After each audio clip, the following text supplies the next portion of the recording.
இப்போ நம்ம பார்க்க போகிறது சி ப்ரோக்ராமிங்கில் சப்ட்ராக்ட் டூ நம்பர் பார்க்க போகிறோம். இப்போ library function stdio.h standard input output header ஃபைலாக கொடுத்துருக்கோம். இன்ட் மெயினில் 3 வேரியபிள் கொடுத்துருக்கோம். நம்பர் 1, நம்பர் 2 சப்ட்ராக்ஷன் இன்டீஜரில் ஃபிக்ஸ் பண்ணியிருக்கோம். printf ஃபங்க்ஷனில் என்டர் டு இன்டீஜர்னு கொடுத்துருக்கோம். ஸ்கேன்எஃப்பில் %d நம்பர் 1 நம்பர் 2ன்ற அட்ரஸில் கொடுத்துருக்கோம். சப்ட்ராக்ஷன் ப்ராசஸ் யூஸ் பண்ணியிருக்கோம். Subtraction is equal to number 1 minus number 2. printfல சப்ட்ராக்ஷன் %d நியூ லைனில் கொடுத்துருக்கோம். அப்படின்னு கொடுத்து ரிட்டன் 0 வாங்கிட்டு ப்ரோக்ராமை இதோட முடிச்சிட்டோம். இப்போ இதை ரன் பண்ணோம்னா என்டர் டு இன்டீஜர் அப்படின்னு கேட்கும். 8 4 என்டர் பண்ணோம்னா சப்ட்ராக்ஷனோட வேல்யூ 4. இப்போ நம்ம சப்ட்ராக்ஷன் ஃபங்க்ஷனுக்கு அடுத்தது மல்டிப்ளிகேஷனாக எப்படி மாற்றுறதுன்னு பார்க்கலாம். அதே அடிஷன் ஃபங்க்ஷன் மாதிரி தான் இதுவும். மல்டிப்ளிகேஷன்னு போட்டுக்கிறோம். இங்கே அதே மாதிரி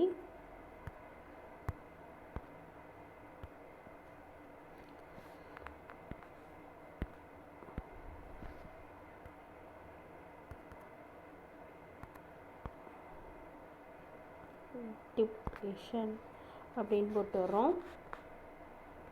இந்த இடத்துலையும் மல்டிப்ளிகேஷன் போடுவோம். இப்போ இந்த ப்ராசஸ் இதில் வந்து பார்த்தோம்னா நம்பர் 1 இன்டூ மல்டிப்ளிகேஷன் சைன் வரும்.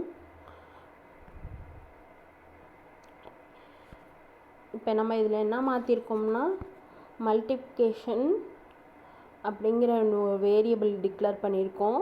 மல்டிப்ளிகேஷன் வேரியபிளில் வந்து அந்த ப்ராசஸ் என்ன பண்ணியிருக்கோம்னா நம்பர் 1 இன்டூ நம்பர் 2 அப்படின்னு கொடுத்துருக்கோம். அதே வந்து printfல வாங்கியிருக்கோம் அவுட்புட்டாக. இப்போ இதை ரன் பண்ணி பார்த்தோம்னா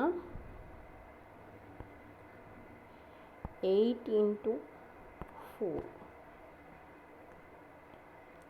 32 32 ஆன்சராக வருது.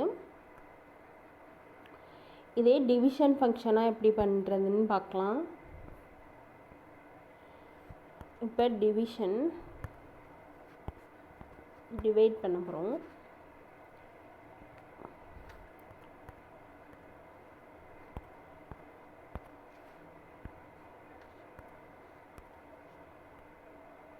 டிவிஷனோட சிம்பிள் போட்டுக்கிறோம்.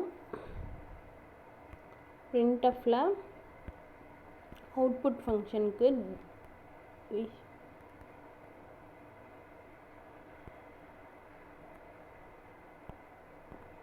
டிவிஷன் அப்படின்னு